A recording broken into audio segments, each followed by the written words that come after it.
ನಮಸ್ತೆ ಫ್ರೆಂಡ್ಸ್, ಇವತ್ತೊಂದು ಒಳ್ಳೆಯ ವಿಡಿಯೋ ನಿಮ್ಮ ಜೊತೆಗೆ ಶೇರ್ ಮಾಡ್ತಾ ಇದ್ದೇನೆ. ಅದು ಯಾವುದು ಅಂತ ಹೇಳಿದರೆ, ತುಂಬ ಜನರಿಗೆ ಏನಾಗುತ್ತೆ ಅಂತ ಹೇಳಿದರೆ, ಯಾವುದಾದ್ರೂ ಕೆಲಸಕ್ಕೆ ಹೋಗಬೇಕು ಅನ್ನುವಾಗ ಆ ಕೆಲಸಕ್ಕೆ ಅಡೆತಡೆ ಬರುತ್ತೆ. ಆ ಕೆಲಸ ಮಾಡಲಿಕ್ಕೆ ಹೋಗಬೇಕು ನಿಮಗೆ ಮನಸ್ಸಿದ್ರು ಕೂಡ ಉಂಟಲ್ಲ, ನಿಮ್ಮ ಮನಸ್ಸಿನಲ್ಲಿ ಒಂದು ಭಯ ಬರುತ್ತೆ. ಆ ಕೆಲಸ ಮಾಡಿದರೆ ಆಗುತ್ತೋ ಇಲ್ವೋ ಅಂತ ಹೇಳ್ಕೊಂಡು ಭಯ ಬರುತ್ತೆ. ಇನ್ನು ಕೆಲವರಿಗೆ ಏನಾಗುತ್ತೆ ಅಂತ ಹೇಳಿದರೆ, ನಿಮಗೆ ಎಲ್ಲ ಕಡೆ ಮನಸ್ಸಿರುತ್ತೆ, ಆದರೆ ಆ ಕೆಲಸ ನೀವು ಹೋದ ಕೆಲಸ ಆಗುವುದೇ ಇಲ್ಲ. ಯಾವುದಾದ್ರೂ ಒಂದು ಕಾರಣ ಬಂದು ಆ ಕೆಲಸ ನಿಮ್ಮ ಕೈ ತಪ್ಪಿ ಹೋಗುತ್ತೆ. ಈ ರೀತಿ ಆಗುತ್ತೆ. ಇನ್ನು ಕೆಲವರಿಗೆ ಏನಾಗುತ್ತೆ ಅಂತ ಹೇಳಿದರೆ, ಎಷ್ಟು ಕಷ್ಟಪಟ್ಟು ದುಡಿದ್ರೂ ಕೂಡ ಹಣ ನಿಲ್ತಾ ಇರೋದಿಲ್ಲ, ಮನೆ ಏಳಿಗೆ ಆಗ್ತಾ ಇರೋದಿಲ್ಲ. ಎಲ್ಲರೂ ಕೂಡ ಏಳಿಗೆ ಆಗ್ತಾ ಹೋಗ್ತಾ ಇದ್ದಾರೆ, ಆದರೆ ನಾವು ಮಾತ್ರ ಇದ್ದ ಹಾಗೆ ಇದ್ದೇವೆ. ನಾವು ಸ್ವಲ್ಪ ಕೂಡ ನಮ್ಮ ಜೀವನದಲ್ಲಿ ಬದಲಾವಣೆ ಇಲ್ಲ. ಸಮಸ್ಯೆಯ ಮೇಲೆ ಸಮಸ್ಯೆ ಬರ್ತಾ ಇದೆ. ಸಾಲದ ಸಮಸ್ಯೆ ಜಾಸ್ತಿ ಆಗ್ತಿದೆ, ಮನೆಯಲ್ಲಿ ಕಿರಿಕಿರಿ ಜಾಸ್ತಿ ಆಗ್ತಿದೆ, ಆರೋಗ್ಯದ ಸಮಸ್ಯೆ ಜಾಸ್ತಿ ಆಗ್ತಿದೆ. ಒಂದು ಟೆನ್ಷನ್ ಮುಗೀತು ಅನ್ನುವಾಗ ಇನ್ನೊಂದು ಟೆನ್ಷನ್ ಬರ್ತಾ ಇದೆ ಅಂತ ಹೇಳ್ಕೊಂಡು ಯಾರಿಗೆಲ್ಲ ಎನಿಸ್ತದೆ ನೋಡಿ, ಅವರೆಲ್ಲರೂ ಈ 4 ಕೆಲಸ ಮಾಡಿ, ಆವಾಗ ನಿಮ್ಮ ಈ ಎಲ್ಲ ಸಮಸ್ಯೆಗಳಿಗೆ ಮುಕ್ತಿ ಸಿಗುತ್ತೆ ಅಂತ ಹೇಳ್ಕೊಂಡು ಹೇಳ್ತೇನೆ. ಅದು ಯಾವ 4 ಕೆಲಸ ಅಂತ ಹೇಳ್ಕೊಂಡು ಒಂದೊಂದೇ ಆಗಿ ತಿಳ್ಕೊಳ್ತಾ ಹೋಗೋಣ. ಇವಾಗ ಮೊದಲನೇದಾಗಿ ಆಯ್ತಾ, ನೀವು ಯಾವ ಕೆಲಸಕ್ಕೂ ಕೈ ಹಾಕಿದ್ರು ಕೂಡ ಆ ಕೆಲಸದಲ್ಲಿ ಸಕ್ಸಸ್ ಸಿಗ್ತಾ ಇಲ್ಲ, ಅಥವಾ ನೀವು ಏನಾದರೂ ಮಾಡಬೇಕು ಅಂತ ಹೇಳ್ಸ್ಕೊಂಡಿದ್ದೀರಾ ಆದರೆ ಮಾಡಲಿಕ್ಕೆ ಆಗ್ತಾ ಇಲ್ಲ ಆಯ್ತಾ, ನಿಮ್ಮ ಮನೆಯಲ್ಲಿ ಉಂಟಲ್ಲ ಸಮಸ್ಯೆಗಳು ಜಾಸ್ತಿ ಆಗ್ತಾ ಉಂಟು, ಅಥವಾ ನಿಮಗೆ ಯಾವುದೋ ದೃಷ್ಟಿ ಆಗಿದೆ, ಅಥವಾ ನೆಗೆಟಿವ್ ಎನರ್ಜಿಗಳು ನಿಮ್ಮ ಮನೆಯಲ್ಲಿದೆ, ಅಥವಾ ನಿಮ್ಮ ದೇಹದಲ್ಲಿ ಸೇರಿಕೊಂಡು ನಿಮಗೆ ಯಾವ ಕೆಲಸ ಮಾಡಲಿಕ್ಕೂ ಕೂಡ ಬಿಡ್ತಾ ಇಲ್ಲ.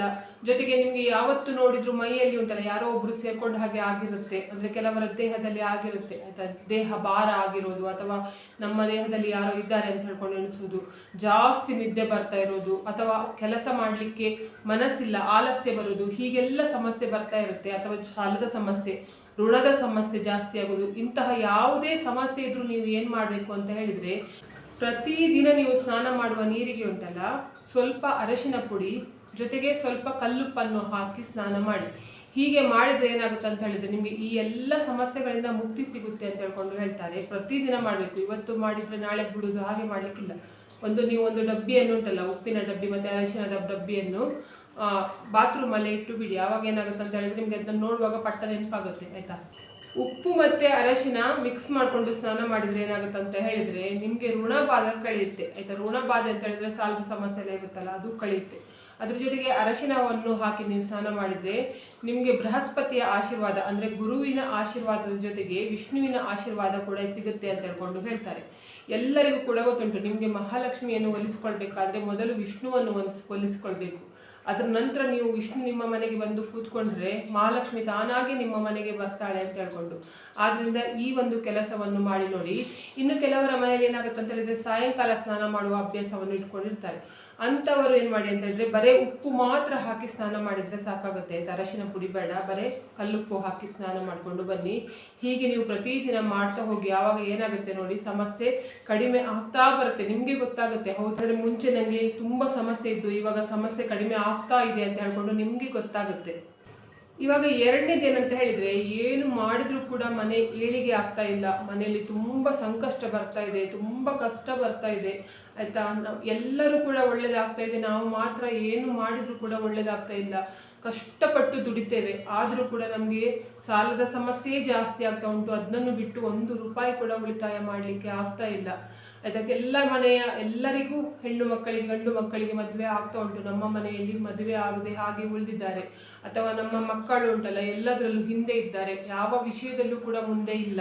ಅಥವಾ ನಿಮಗೆ ಏನೇ ಸಮಸ್ಯೆ ಉಂಟು ಅಂತ ಹೇಳ್ಕೊಂಡಾಗಲಿ ಆಯಿತಾ, ನಿಮ್ಮ ಎಷ್ಟೇ ದೊಡ್ಡ ಸಮಸ್ಯೆ ಇದ್ದರೂ ಕೂಡ ಇವಾಗ ಕಲಿಯುಗದಲ್ಲಿ ಉಂಟಲ್ಲ, ನಿಮಗೆ ಏನು ಅಂತ ಹೇಳಿದರೆ, ಯಾವ ದೇವರು ಆಶೀರ್ವಾದ ಕೊಡ್ತಾರೋ ಬಿಡ್ತಾರೋ, ಆದರೆ ಪವಾಡ ಪುರುಷ ಅಂತಲೇ ಕರಿಬೋದು, ಅಥವಾ ನಾವು ಕಲಿಯುಗದ ಕಾಮಧೇನು ಅಂತ ಹೇಳ್ಕೊಂಡೇ ಕರಿಬೋದು ಆಯಿತಾ. ಅಂತಹ ರಾಯರ ಫೋಟೋವನ್ನು ನೀವು ನಿಮ್ಮ ಮನೆಗೆ ತಂದು ಇಟ್ಕೊಳ್ಳಿ ಆಯಿತಾ. ಮನೆಗೆ ತಂದು ಇಟ್ಕೊಂಡು ಪ್ರತಿನಿತ್ಯ ರಾಯರ ಸೇವೆ ಮಾಡಿ, ಅಂದರೆ ರಾಯರದ್ದು ಪೂಜೆ ಮಾಡಿ ಆಯಿತಾ. ರಾಯರ ಫೋಟೋ ಇಟ್ಕೊಳ್ಳಿಕ್ಕೆ ನಿಮಗೆ ಆ ಜಾತಿ ಈ ಜಾತಿ ಯಾವ ಜಾತಿ ಕೂಡ ಇಲ್ಲ. ಯಾಕೆ ನಾನು ಈ ಮಾತನ್ನು ಹೇಳ್ತಿದ್ದೇನೆ ಅಂತ ಹೇಳಿದರೆ, ನಾನು ಒಂದು ವಿಡಿಯೋದಲ್ಲಿ ಹೇಳಿದ್ದೆ, ಸತ್ಯನಾರಾಯಣ ಸ್ವಾಮಿಯ ಪೂಜೆ ಮಾಡಿದರೆ ತುಂಬ ಒಳ್ಳೆಯದಾಗುತ್ತೆ ಹುಣ್ಣಿಮೆ ದಿವಸ ಅಂತ ಹೇಳ್ಕೊಂಡು. ಆವಾಗ ತುಂಬ ಜನ ಕಮೆಂಟ್ ಮಾಡಿದರು ಏನಂತ ಹೇಳಿದರೆ, ಅದು ನಾವು ಇಟ್ಕೊಳ್ಳಿಕ್ಕಿಲ್ಲ, ನಾನ್ ವೆಜ್ ತಿಂದೇ ಇರುವವರು ಮಾತ್ರ ಇಟ್ಕೊಳ್ಬೇಕು, ಅಥವಾ ಬೇರೆಯವರು ಮಾತ್ರ ಇಟ್ಕೊಳ್ಬೇಕು, ಎಲ್ಲರ ಮನೆಯಲ್ಲಿ ಇಟ್ಕೊಳ್ಳಿಕ್ಕೆ ಇಲ್ಲ ಅಂತ ಹೇಳ್ಕೊಂಡು ಹೇಳಿದ್ದಾರೆ. ನಾನು ಏನು ಹೇಳೋದು ಅಂತ ಹೇಳಿದರೆ, ಯಾವ ದೇವರಿಗೂ ಕೂಡ ಅವರು ಆ ಜಾತಿ ಈ ಜಾತಿ ಅಂತ ಹೇಳ್ಕೊಂಡು ಯಾವ ದೇವರಿಗೂ ಕೂಡ ಭೇದ ಭಾವ ಇಲ್ಲ.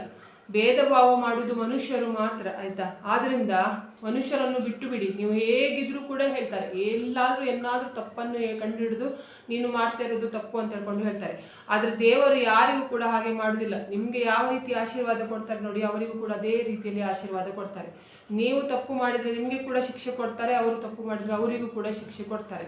ಆದ್ರಿಂದ ರಾಯರ ಫೋಟೋ ಯಾರು ಬೇಕಾದ್ರೂ ಇಟ್ಕೊಳ್ಬಹುದು, ಯಾರು ಅದಕ್ಕೆ ಇದು ಏನು ಕೂಡ ತೊಂದರೆ ಇಲ್ಲ, ಏನು ಕೂಡ ಸಮಸ್ಯೆ ಆಗುದಿಲ್ಲ, ಆಯ್ತಾ. ರಾಯರ ಫೋಟೋ ಇಟ್ಕೊಂಡ್ರೆ ಯಾವುದಾದ್ರೂ ಗುರುವಾರದ ದಿನ ನೋಡ್ಕೊಂಡು, ಇಲ್ಲ ಅಂತ ಹೇಳಿದ್ರೆ ಯಾವುದಾದ್ರೂ ಒಳ್ಳೆಯ ದಿನ ನೋಡ್ಕೊಂಡು ಏನ್ ಮಾಡಿ ಅಂತ ಹೇಳಿದ್ರೆ ರಾಯರ ಫೋಟೋವನ್ನು ಮನೆಗೆ ತಗೊಬನ್ನಿ.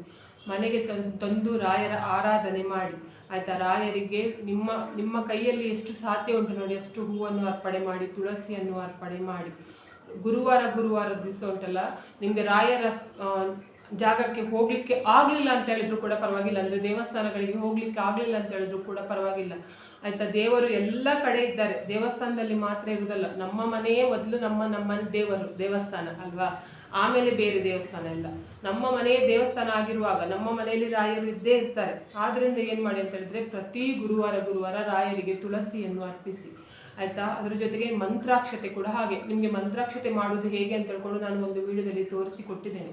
ಆದ್ರೆ ಮಂತ್ರಾಕ್ಷತೆ ಮಾಡುವಾಗ ನೆನ್ಪಿಟ್ಕೊಳ್ಬೇಕು ಏನಂತ ಹೇಳಿದ್ರೆ, ಮುರಿದ ಅಕ್ಕಿಯಿಂದ, ಆಯ್ತಾ, ಅಕ್ಕಿಯಿಂದ ಮಂತ್ರಾಕ್ಷತೆ ಮಾಡಲಿಕ್ಕೆ ಹೋಗ್ಬೇಡಿ. ಚೆನ್ನಾಗಿರುವ ಅಕ್ಕಿಯನ್ನೇ ತಗೊಬಂದು ಮಂತ್ರಾಕ್ಷತೆ ಮಾಡಿ.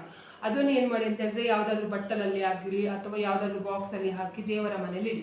ನೀವು ಪ್ರತಿನಿತ್ಯ ಮನೆಯಿಂದ ಹೊರಗಡೆ ಹೋಗ್ತಿರಲ್ವಾ, ಹೋಗುವಾಗ ಏನು ಮಾಡಿ ಅಂತ ಹೇಳಿದ್ರೆ ಸ್ವಲ್ಪ ಮಂತ್ರಾಕ್ಷತೆಯನ್ನು ರಾಗಿಯರ ತೋರಿಸಿ ಉಂಟಲ್ಲ ನಿಮ್ಮ ತಲೆಗೆ ಹಾಕೊಂಡು ಹೋಗಿ. ನಿಮಗೆ ತಲೆಗೆ ಹಾಕೊಳ್ಳಿಕ್ಕೆ ಆಗೋದಿಲ್ಲ ಅಂತ ಹೇಳಿದ್ರೆ ನಿಮ್ಮ ಜೇಬಲ್ಲಾದರೂ ಸ್ವಲ್ಪ ಮಂತ್ರಾಕ್ಷತೆಯನ್ನು ಇಟ್ಕೊಂಡು ಹೋಗಿ. ಆವಾಗ ಯಾವ ದುಷ್ಟ ಶಕ್ತಿ ಆಗಲಿ, ಯಾವ ಕೆಟ್ಟ ಶಕ್ತಿ ಆಗಲಿ, ಯಾವುದು ಕೂಡ ನಿಮಗೆ ಏನು ಮಾಡಲಿಕ್ಕೆ ಆಗೋದಿಲ್ಲ. ರಾಯರು ನಿಮ್ಮನ್ನು ಉಂಟಲ್ಲ ನೆರಳಿನ ಹತ್ತಿರ ಹಿಂಬಾಲಿಸ್ತಾರೆ. ನೀವು ಏನೆಲ್ಲ ಕೆಲಸ ಮಾಡ್ತೀರಿ ನೋಡಿ ಅದಕ್ಕೆಲ್ಲ ಸಕ್ಸಸ್ ಸಿಗುವ ಹಾಗೆ ರಾಯರು ಮಾಡ್ತಾರೆ ಅಂತ ಹೇಳ್ಕೊಂಡು ಹೇಳ್ತಾರೆ. ನೀವು ತುಂಬ ರಾಯರ ಪವಾಡಗಳನ್ನೆಲ್ಲ ಕೇಳಿರ್ತೀರ, ಆಯ್ತಾ. ಇವಾಗ ಕಲಿಯುಗದಲ್ಲಿ ಪವಾಡವನ್ನು ಮಾಡುವ ಏಕೈಕ ದೇವರು ಅಂತ ಹೇಳಿದ್ರೆ ರಾಯರೇ ಅಂತ ಹೇಳ್ಕೊಂಡು ಹೇಳ್ಬೋದು. ಅಷ್ಟು ಪವಾಡಗಳು ನಡೆಯುತ್ತೆ ರಾಯರದ್ದು, ಆಯ್ತಾ. ಆದ್ರಿಂದ ಉಂಟಲ್ಲ ಇದೊಂದು ಕೆಲಸ ಮಾಡಿ ನೋಡಿ, ನಿಮ್ಮ ಜೀವನವೇ ಬದಲಾಗಿ ಹೋಗುತ್ತೆ. ಇವಾಗ ಮೂರನೇದು ಏನಂತ ಹೇಳಿದ್ರೆ, ನಾನು ಪ್ರತಿ ವಿಡಿಯೋದಲ್ಲಿ ಹೇಳ್ತೇನೆ, ಆಯ್ತಾ, ಇದನ್ನು ಮಾಡಬೇಕು ಅಂತ ಹೇಳ್ಕೊಂಡು. ಆವಾಗನೇ ನೀವು ಎಣಿಸ್ಕೊಳ್ಳಿ, ಯಾಕೆ ಇವಳು ಇಷ್ಟು ಹೇಳ್ತಾಳೆ ಒತ್ತಿ ಅಂತ ಹೇಳ್ಕೊಂಡು. ಯಾಕಂತ ಹೇಳಿದ್ರೆ ಇಲ್ಲಿ ಇರುವ ಶಕ್ತಿ ಉಂಟಲ್ಲ ನಿಮ್ಗೆ ಎಲ್ಲಿ ಕೂಡ ಸಿಗುವುದಿಲ್ಲ. ಅದು ಯಾವುದು ಅಂತ ಹೇಳಿದ್ರೆ ತುಳಸಿ ಗಿಡ. ಪ್ರತಿಯೊಬ್ಬರ ಮನೆಯಲ್ಲಿ ಕೂಡ ತುಳಸಿ ಗಿಡ ಇರಲೇಬೇಕು. ಆ ತುಳಸಿ ಗಿಡ ಉಂಟಲ್ಲ ನಿಮ್ಗೆ ಮನೆಗೆ ಒಳ್ಳೇದಾಗ್ತದ, ಮನೆಗೆ ಏಳಿಗೆ ಆಗ್ತದ, ನಿಮ್ಗೆ ಯಾರಾದ್ರೂ ವಾಮಾಚಾರ ಮಾಡಿದಾರಾ ಅಥವಾ ಯಾರಾದ್ರೂ ನಿಮ್ಗೆ ಕೆಟ್ಟದಾಗ್ಲಿ ಅಂತ ಹೇಳ್ಕೊಂಡು ಬಯಸ್ತಾ ಇದ್ದಾರಾ, ಅಥವಾ ನಿಮ್ಮ ಮನೆಗೆ ಬಂದು ಹೋದವರು ಯಾರಾದ್ರೂ ಕೆಟ್ಟ ವ್ಯಕ್ತಿ ಆಗಿರ್ತಾರಾ, ಆಯ್ತಾ.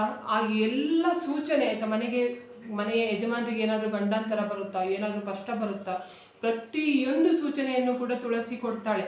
ಆದ್ರಿಂದ ಉಂಟಲ್ಲ ನಾನು ಹೇಳುದು ಪ್ರತಿ ಸಲ ಹೇಳ್ತೇನೆ, ತುಳಸಿ ಗಿಡವನ್ನು ಮನೆಯ ಮುಂದೆ ತಂದು ಇಟ್ಕೊಳ್ಳಿ ಅಂತ. ಆದ್ರೂ ಕೂಡ ಕೆಲವರು ಸುಮ್ಮನೆ ವಿಡಿಯೋ ನೋಡ್ತಾರೆ, ಏನು ಕೂಡ ಮಾಡೋದಿಲ್ಲ, ಆಯ್ತಾ. ಆಮೇಲೆ ಕಷ್ಟ ನಮ್ಗೆ ಎಂತ ಸಹ ಪರಿಹಾರ ಆಗಲಿಲ್ಲ ಅಂತ ಹೇಳ್ಕೊಂಡು ಹೇಳ್ತಾರೆ. ಈ ಒಂದು ಕೆಲಸ ಮಾಡುವವರು ಉಂಟಲ್ಲ ಯಾವತ್ತೂ ಕೂಡ ತೊಂದರೆ ಬರುವುದಿಲ್ಲ, ನಿಮಗೆ ತುಳಸಿ ದೇವಿ ರಕ್ಷಣೆ ಕೊಡ್ತಾಳೆ. ಆದ್ರಿಂದ ಏನು ಮಾಡಿ ಅಂತ ಹೇಳಿದ್ರೆ ಪ್ರತಿದಿನ ಬೆಳಿಗ್ಗೆ ಉಂಟಲ್ಲ ತುಳಸಿಗೆ ನೀರನ್ನು ಹಾಕುವುದು ಮರಿಬೇಡಿ, ಆಯ್ತಾ. ತುಳಸಿಗೆ ಬೆಳಿಗ್ಗೆ ನೀರನ್ನು ಹಾಕಿ ಸಾಯಂಕಾಲದ ಸಮಯದಲ್ಲಿ ದೀಪವನ್ನು ಹಚ್ಚಿ, ಆಯ್ತಾ. ಹೀಗೆ ಮಾಡಿ ನೋಡಿ, ಆವಾಗ ಏನಾಗುತ್ತೆ ಅಂತ ಹೇಳಿದ್ರೆ ಸಾಕ್ಷಾತ್ ಮಹಾಲಕ್ಷ್ಮಿಯೇ ನಿಮ್ಮ ಮನೆಗೆ ಬರ್ತಾಳೆ ಅಂತ ಹೇಳ್ಕೊಂಡು ಹೇಳ್ತಾರೆ. ಯಾರ ಮನೆಯಲ್ಲಿ ತುಳಸಿ ಗಿಡ ಉಂಟು, ಯಾರ ಮನೆಯಲ್ಲಿ ಪ್ರತಿದಿನ ತುಳಸಿಗೆ ನೀರು ಹಾಕ್ತಾರೆ, ತುಳಸಿಗಿದ್ದು ದೀಪ ಹಚ್ತಾರೆ ನೋಡಿ, ಅಂತಹ ಮನೆಯಲ್ಲಿ ಶ್ರೀಮನ್ನಾರಾಯಣ ಸಮೇತ ಮಹಾಲಕ್ಷ್ಮಿ ಬಂದು ನೆಲೆಸ್ತಾರೆ ಅಂತ ಹೇಳ್ಕೊಂಡು ಹೇಳ್ತಾರೆ. ಆದ್ರಿಂದ ಇದೊಂದು ಕೆಲಸ ಮಾಡೋದು ಯಾವತ್ತೂ ಮರಿಬೇಡಿ. ಕಾರಣ ಹುಡುಕಬೇಡಿ, ನಮಗೆ ಬಿಸಿಲು ಬೀಳುವುದಿಲ್ಲ, ನಾವು ಅಪಾರ್ಟ್ಮೆಂಟಲ್ಲಿ ಇದ್ದೇವೆ, ನಾವು ಬಾಡಿಗೆ ಮನೇಲಿದ್ದೇವೆ, ನಮಗೆ ಜಾಗ ಇಲ್ಲ, ಅದಿಲ್ಲ ಇದಿಲ್ಲ, ಆಯ್ತಾ. ನೀವು ತಗೊಂಡು ಹೋಗಿ ಉಂಟಲ್ಲ ಇದು ಮೇಲ್ಗಡೆ ಅಂದರೆ ಟಾಪಲ್ಲಿ ಮೇಲ್ಗಡೆ ಇಟ್ಕೊಂಡ್ರೂ ಪರವಾಗಿಲ್ಲ, ಆಯ್ತಾ. 1-2 ಹೆಜ್ಜೆ ಮೇಲ್ಗಡೆ ಹೋಗಿ ದೇವರಿಗೆ ಅಂದರೆ ತುಳಸಿಗೆ ಪೂಜೆ ಮಾಡಿ ನೀರು ಹಾಕಿ ಬಂದರೆ ನಿಮಗೆ ಏನು ಸುಸ್ತಾಗೋದಿಲ್ಲ, ಆಯ್ತಾ. ಸುಸ್ತಾದರೆ ಸ್ವಲ್ಪ ದೇಹದಲ್ಲಿರುವ ಬೊಜ್ಜು ಕರಗ್ತದೆ ಬಿಟ್ಟರೆ ಮತ್ತೆ ಎಂತ ಸಹ ತೊಂದರೆ ಆಗೋದಿಲ್ಲ. ನಿಮ್ಮ ಮನೆಗೆ ಒಳ್ಳೆಯದಾಗ್ತದೆ, ನಿಮ್ಮ ಮನೆಯವರಿಗೆ ಎಲ್ಲರಿಗೂ ಒಳ್ಳೆಯದಾಗುತ್ತೆ ಅಂತ ಹೇಳಿದ್ರೆ ಇದೊಂದು, ಆಯ್ತಾ, ಒಂದು ಚಿಕ್ಕ ಕೆಲಸ ಮಾಡೋದ್ರಲ್ಲಿ ಏನು ಕೂಡ ತಪ್ಪಿಲ್ಲ. ಆದ್ದರಿಂದ ದಯವಿಟ್ಟು ಎಲ್ಲರ ಮನೆಯಲ್ಲಿ ಕೂಡ ತುಳಸಿ ಗಿಡವನ್ನು ನೆಡಿ. ಯಾರ ಮನೆಯಲ್ಲಿ ತುಳಸಿ ಗಿಡ ಉಂಟು ನೋಡಿ ಅವರ ಮನೆಯಲ್ಲಿ ನೆಮ್ಮದಿ, ಸುಖ, ಶಾಂತಿ ಎಲ್ಲದೂ ಕೂಡ ತುಳಸಿ ದೇವಿಯೇ ಕರುಣಿಸ್ತಾಳೆ ಅಂತ ಹೇಳ್ಕೊಂಡು ಹೇಳ್ತಾರೆ. ನಿಮಗೆ ಮುಂಚೆನೆ ಅಲರ್ಟ್ ಆಗ್ಬೋದು, ಆಯ್ತಾ. ಏನಾದರೂ ಸಮಸ್ಯೆ ಬರ್ತದೆ ಅನ್ನುವಾಗ ನಿಮಗೆ ಮುಂಚೆನೇ ಗೊತ್ತಾಗುತ್ತೆ. ಆವಾಗ ನೀವು ಆ ಸಮಸ್ಯೆಯಿಂದ ಹೇಗೆ ತಪ್ಪಿಸಿಕೊಳ್ಬೋದು ಅಂತ ಹೇಳ್ಕೊಂಡು ಆದರೂ ನಿಮಗೆ ಗೊತ್ತಾಗುತ್ತೆ. ಆ ಕಾರಣಕ್ಕಾದರೂ ಒಂದು ತುಳಸಿ ಗಿಡವನ್ನು ತಂದು ನೆಡ್ಕೊಳ್ಳಿ. ಇವಾಗ ಕೊನೆಯದು 4ನೇದು ಏನಂತ ಹೇಳಿದರೆ, ಮನೆಯಲ್ಲಿ ದೇವರ ಮನೆಯಲ್ಲಿ ಶಂಖವನ್ನು ಇಡಬೇಕು ಅಂತ ಹೇಳ್ಕೊಂಡು ಹೇಳ್ತಾರೆ. ಯಾರ ಮನೆಯಲ್ಲಿ ಶಂಖ ಇರ್ತದೆ ನೋಡಿ, ಅಂತಹ ಮನೆಯಲ್ಲಿ ಕೂಡ ಮಹಾಲಕ್ಷ್ಮಿ ವಾಸವಾಗ್ತಾಳೆ ಅಂತ ಹೇಳ್ಕೊಂಡು ಹೇಳ್ತಾರೆ. ಶಂಖ ಆಗಲಿ, ಕವಡೆ ಆಗಲಿ, ಗೋಮತಿ ಚಕ್ರ ಆಗಲಿ, ತಾವರೆ ಹೂವಿನ ಬೀಜ ಆಗಲಿ ಅಥವಾ ಗುಲಗಂಜಿ ಆಗಲಿ, ಅಂತಹದೆಲ್ಲ ಮಹಾಲಕ್ಷ್ಮಿ ಇಷ್ಟಪಡ್ತಾಳೆ ಅಂತ ಹೇಳ್ಕೊಂಡು ಹೇಳ್ತಾರೆ. ಅಂತಹದಲ್ಲಿ ನೀವು ಇಟ್ಟರೆ ಉಂಟಲ್ಲ ದೇವರ ಮನೆಯಲ್ಲಿ ಮಹಾಲಕ್ಷ್ಮಿ ಬರ್ತಾಳೆ ಅಂತ. ಅದರ ಜೊತೆಗೆ ಏನು ಗೊತ್ತಂತ, ಮನೆಯಲ್ಲಿ ವಾಸ್ತು ಸರಿ ಇಲ್ಲ ಅಂತ ಹೇಳಿದರೆ, ಬಾಡಿಗೆ ಮನೆಯಲ್ಲಿರುವವರಿಗೆ ವಾಸ್ತು ಎಲ್ಲ ಕಡೆ ನಿಮಗೆ ಯಾವ ಮನೆಗೂ ಹೋದರೂ ಕೂಡ ವಾಸ್ತು ಸರಿ ಇರುವ ಮನೆ ನಿಮಗೆ ಬಾಡಿಗೆ ಮನೆ ಸಿಗುವುದೇ ಇಲ್ಲ. ಏನಾದರೂ ಒಂದು ತೊಂದರೆ ಇದ್ದೇ ಇರುತ್ತೆ ಬಾಡಿಗೆ ಮನೆಯಲ್ಲಿರುವವರು. ಅಥವಾ ಸ್ವಂತ ಮನೆಯಲ್ಲಿ ಇರುವವರಿಗೆ ಕೂಡ ಸಮಸ್ಯೆ ಬಂತು ಅಂತ ಹೇಳ್ಕೊಂಡು ಲಕ್ಷಗಟ್ಟಲೆ ಖರ್ಚು ಮಾಡಿಕೊಂಡು ಮನೆಯೆಲ್ಲ ಒಡಿಲಿಕ್ಕೆ ಆಗೋದಿಲ್ಲ, ವಾಸ್ತು ಸರಿ ಇಲ್ಲ ಅಂತ ಹೇಳ್ಕೊಂಡು. ಮನೆಗೆ ಯಾರೋ ಒಬ್ರು ಬರ್ತಾರೆ, ಏನು ಹೇಳ್ತಾರೆ ಅಂತ ಹೇಳಿದ್ರೆ, ನಿಮ್ಮದು ಮನೆದು ವಾಸ್ತು ಸರಿ ಇಲ್ಲ, ಅದು ತೊಂದರೆ ಉಂಟು, ಇದು ತೊಂದರೆ ಉಂಟು, ಅದು ಆ ಜಾಗದಲ್ಲಿ ಇರಬೇಕಿತ್ತು, ಇದು ಈ ಜಾಗದಲ್ಲಿ ಇರಬೇಕಿತ್ತು, ಅದಕ್ಕೆ ನಿಮಗೆ ಮನೆಗೆ ಏಳಿಗೆ ಆಗ್ತಾ ಇಲ್ಲ, ಹಾಗೆ ಹೀಗೆ ಅಂತ ಹೇಳ್ಕೊಂಡು ನಿಮ್ಮ ತಲೆಯಲ್ಲಿ ಒಂದು ಹುಳ ಬಿಟ್ಟು ಹೋಗ್ತಾರೆ. ಆಮೇಲೆ ನೀವು ಆಲೋಚನೆ ಮಾಡ್ಕೊಂಡು ಕೂತ್ಕೊಳ್ತೀರಾ, ಹೌದು ನಮಗೆ ಕಷ್ಟಕ್ಕೆಲ್ಲ ಇದೇ ಕಾರಣ ಇರಬೇಕು ಅಂತ ಹೇಳ್ಕೊಂಡು. ಹಾಗೆಲ್ಲ ನಿಮ್ಮ ಮನಸ್ಸಿನಲ್ಲಿ ಒಂದು ಒಳ್ಳೆ ಬಂದರೆ ನೀವು ಏನು ಮಾಡಿ ಅಂತ ಹೇಳಿದರೆ, ಲಕ್ಕಿ ಬ್ಯಾಂಬೂವನ್ನು ತಂದು ನೆಟ್ಕೊಳ್ಳಿ. ನೋಡಿ, ಲಕ್ಕಿ ಬ್ಯಾಂಬೂ ಅಂತ ಹೇಳಿದರೆ ಇದೆ ಆಯಿತಾ. ನಾನು ಇದರಲ್ಲಿ ಹೀಗೆ ಹಾಕಿಟ್ಟಿದ್ದೇನೆ ನೋಡಿ, ಇದ್ರ ಒಳಗಡೆ ಇದೆ ಆಯಿತಾ ಲಕ್ಕಿ ಬ್ಯಾಂಬೂ. ಅದು ನೀವೆಂತಲ್ಲ ತಗೊಂಬರುವಾಗ ಉಂಟಲ್ಲ, ಚಿಕ್ಕ ಗಿಡವನ್ನೇ ತಗೊಬರ್ಲಿ. ಯಾಕಂತ ಹೇಳಿದರೆ ನಿಮ್ಮ ಮನೆ ಏಳಿಗೆ ಆಗುತ್ತಾ ಇಲ್ವಾ ಅಂತ ಹೇಳ್ಕೊಂಡು ಆ ಗಿಡ ತೋರಿಸಿ ಕೊಡುತ್ತೆ. ನಿಮ್ಮ ಮನೆಯಲ್ಲಿ ನೆಗೆಟಿವ್ ಶಕ್ತಿ ಇದೆ ಅಥವಾ ನಿಮ್ಮ ಮನೆಯಲ್ಲಿ ಸ್ವಲ್ಪ ಕೂಡ ವಾಸ್ತು ಸರಿ ಇಲ್ಲ ಆಯಿತಾ, ನೀವು ಆ ಮನೆ ಖಾಲಿ ಮಾಡ್ಕೊಂಡು ಹೋಗಲೇಬೇಕು, ವಾಸ್ತು ಚೂರು ಕೂಡ ಸರಿ ಇಲ್ಲ ಅಂತ ಹೇಳ್ಕೊಂಡು ಅದು ಏನಾಗುತ್ತೆ ಅಂತ ಹೇಳಿದರೆ, ಇದ್ರದ್ದು ಬೇರು ಕೊಳಿಲಿಕ್ಕೆ ಸ್ಟಾರ್ಟ್ ಆಗುತ್ತೆ, ಗಿಡ ಕೊಳಿಲಿಕ್ಕೆ ಸ್ಟಾರ್ಟ್ ಆಗುತ್ತೆ, ಹಾಳಾಗಲಿಕ್ಕೆ ಸ್ಟಾರ್ಟ್ ಆಗುತ್ತೆ, ಅದರದ್ದು ಎಲೆಗಳೆಲ್ಲ ಅರಶಿನ ಬಣ್ಣಕ್ಕೆ ತಿರುಗಲಿಕ್ಕೆ ಸ್ಟಾರ್ಟ್ ಆಗುತ್ತೆ. ಒಂದು ವೇಳೆ ನಿಮ್ಮ ಮನೆಯಲ್ಲಿ ವಾಸ್ತು ದೋಷ ಉಂಟು ಆದರೂ ಕೂಡ ಅದನ್ನು ಸರಿ ಮಾಡಬಹುದು ಅಂತ ಹೇಳ್ಕೊಂಡು ಆದರೆ ಗಿಡ ಏನಾಗುತ್ತೆ ಅಂತ ಹೇಳಿದರೆ ಬೆಳಿಲಿಕ್ಕೆ ಸ್ಟಾರ್ಟ್ ಆಗುತ್ತೆ. ನೋಡಿ, ಇದೇ ರೀತಿಯಲ್ಲಿ ಚೆಂದ ಬೆಳೀತದೆ ಅಂತ, ದೊಡ್ಡದಾಗ್ತದೆ ಗಿಡ. ಎಷ್ಟು ನೀವು ಇದು ಮಾಡ್ತೀರ ನೋಡಿ, ಅಷ್ಟು ದೊಡ್ಡದಾಗ್ತದೆ. ಆದ್ದರಿಂದ ಇದೊಂದು ಪ್ರತಿಯೊಬ್ಬರು ಕೂಡ ವಾಸ್ತು ಮನೆಯಲ್ಲಿ ಸರಿ ಇಲ್ಲ, ನಾವು ಬಾಡಿಗೆ ಮನೆಯಲ್ಲಿ ಇರುವುದು, ನಮಗೆ ವಾಸ್ತು ಸರಿ ಸಿಗ್ತಾ ಇಲ್ಲ ಅಂದರೆ ಎಲ್ಲ ಮನೆಗೆ ಹೋದರೂ ಕೂಡ ಒಂದೇ ಸಮಸ್ಯೆ ವಾಸ್ತು ಇದು ಅಂತ ಹೇಳ್ಕೊಂಡು ಹೇಳುವವರು, ಇದೊಂದು ಗಿಡ ಆಯಿತಾ ತಂದು ನೆಡಿರಿ. ನೀರಲ್ಲಿ ಬೇಕಾದರೆ ಹಾಕ್ಬೋದು, ಮಣ್ಣಲ್ಲಿ ಬೇಕಾದರೆ ಹಾಕ್ಬೋದು ಆಯಿತಾ. ನಾವು ನೀರಲ್ಲೇ ಜಾಸ್ತಿ ಇಡೋದು, ನೀರಲ್ಲೇ ಆಯಿತಾ. ಆದ್ದರಿಂದ ಈ ಗಿಡವನ್ನು ಒಂದು ತಂದು ನೆಟ್ಟರೆ ಏನಾಗುತ್ತೆ ಅಂತ ಹೇಳಿದ್ರೆ, ನಿಮ್ಮ ಮನೆಗೆ ವಾಸ್ತು ಸಮಸ್ಯೆ ಇದ್ದರೆ ದೂರ ಆಗುತ್ತೆ. ಅಂದರೆ ಅದಕ್ಕೆ ಲಕ್ಕಿ ಬ್ಯಾಂಬೂ ಅಂತ ಹೇಳ್ಕೊಂಡು ಹೇಳ್ತಾರೆ. ನಿಮಗೆ ಎಲ್ಲ ಕಡೆ ಸಿಗ್ತದೆ ಆಯಿತಾ ಲಕ್ಕಿ ಬ್ಯಾಂಬೂ.